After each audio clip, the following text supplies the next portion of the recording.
بەڕێزان سڵاوتان لێبێت محەممەدم لە ماستەر پڵەسەوە لە ڤیددیو ئەم جارەشمان پاکەتی مۆبایلی Huawei Y9s-کردنەوەیەکەینەوە و باسێک لە تایبەتمەندییەکانیەکەی.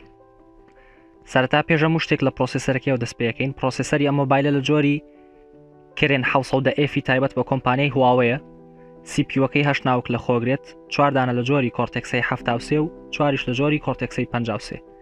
GPU-ەکەشی لە جۆری ماڵی G51 MP4. پرۆسیسەرەکە 12 نانۆمەتریە و ئاستێشی باش پێشکەشەکە و وزەیەکی کەمیش بەکارەبات. دواتر بینە سەر باسی کامێرای مۆبایلەکە. لە پشتەوە 3 کامێرامان هەیە. کامێرای بنەڕەتی 48 مێگاپیکسڵە، تیری چاوەکەشی f1.8. کامێرای دوم لە جۆری گۆشەفراوانە 8 مێگاپیکسڵە. کامێرای سێمیشمان 2 مێگاپیکسڵە و لە جۆری دەپث سێنسەرە، تایبەتە بە قوڵی و بە تەڵخکردنی پشتی وێنەکان. مۆبایلەکە خاوەن تایبەتمەندی نایت مۆد یاخود دۆخیشەوە لە کامێراکەیدا بۆ گرتنی وێنە لە ڕووناچی کەم. ئەمانش کۆمەڵێک وێنەی دیکەن کە بە مۆبایلەکە گیرە.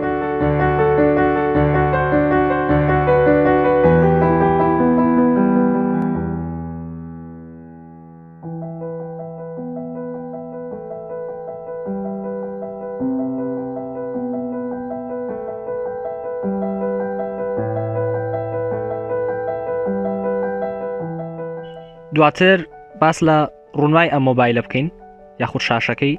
لە جۆری IPS LCD-ە 6.59 ئینچە، بەڕوونی 1080 بە 2340 پیکسل و هەروەها ئەم ڕوونمایە 184.7 ڕووی پێشەوەی مۆبایلەکەی داگیر کردووە. ئەم مۆبایلە کۆمەڵێک دەرچە لە خۆگرێت. لە بەشی ژێرەوەی دەرچە USB Type-C مان هەیە و هەروەها تاکە بڵندگۆیەکمان هەیە. لە بەشی ڕاستی مۆبایلەکە دوگمەی پاوەر یاخود هەڵکردن و کوژانەوەمان هەیە کە لە هەمان کاتدا هەستەوەری پەنجەمۆری شەو، هەروەها دوگمەی زیادکردن و کەمکردنی دەنگمان هەیە. لە بەشی سەرەوەی مۆبایلەکەش کامێرایەکی سێلفیمانەیە کە 16 مێگاپیکسڵە و تیری چاوەکەی f2.2 لە شێوەی پۆپ ئەپە و یەتە دەرەوە لە بەشی سەرەوە و هەروەها هەر لە بەشی سەرەوەی مۆبایلەکە دەرچەیەکی تایبەت بە سیمکاردیشمان هەیە کە ئەتوانیت 2 سیمکارد یاخود سیمکارتێک و بیرگەیەکی دەرەکی یاخود میمۆریەکی تێبکەیت تاوەکو 512 گیگابایت. ئەم مۆبایلە خاوەن 128 گیگابایت بیرگەی ناوەکیە، ڕامەکەشی 6 گیگابایتە. پاتری مۆبایلەکە 4000 میلی ئەمپێر کاتژمێرە و بە توانای 10 وات ئەتوانرێت بارگاوی بکرێتەوە. هەروەها مۆبایلەکە خاوەن وەشانی 4.2 بلوتوثە. ئەم مۆبایلە پشتەکەی پلاستیکە و چوارچێوەکەی ئەلەمنیۆمە و بە 2 ڕەنگ بەردەستە، ڕەنگی ڕەش و ڕەنگی breathing crystal کە ئێستا لە بەردەستمانە و ڕەنگێکی ئێجگار جوان و ناوازێ و ئێجگار نزیکە لەو ڕەنگە breathing crystal کە بە هەمان شێوە لە زنجیرەی Huawei P30 بەردەستە.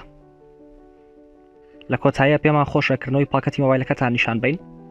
لەسەری سەرەوەی پاکەتەکە خودی مۆبایلەکەمان هەیە بەم ڕەنگە ناوازەیی. دواتر دەرزیکردنەوەی شوێنی سیمکارتمان هەیە، کۆمەڵێک ڕێبەری بەکارهێنانمان هەیە و هەروەها کەڤەڕێک یاخود پارێزەرێکی ئاویشمان هەیە بۆ پاراستنی مۆبایلەکەمان. دواتر لە بەشی خوارەوە کەیبڵێکی USB Type-C مان هەیە، بارگاویکەرەوەیەکمان هەیە بە توانای 10 وات و کۆتاشتیش کە هەمانە بیستۆکێک یاخود هێدفۆنێکە کە ئاسایی لەگەڵ هێدفۆن جاکی مۆبایلەکە ئەتوانیت بەکاری هێنیت.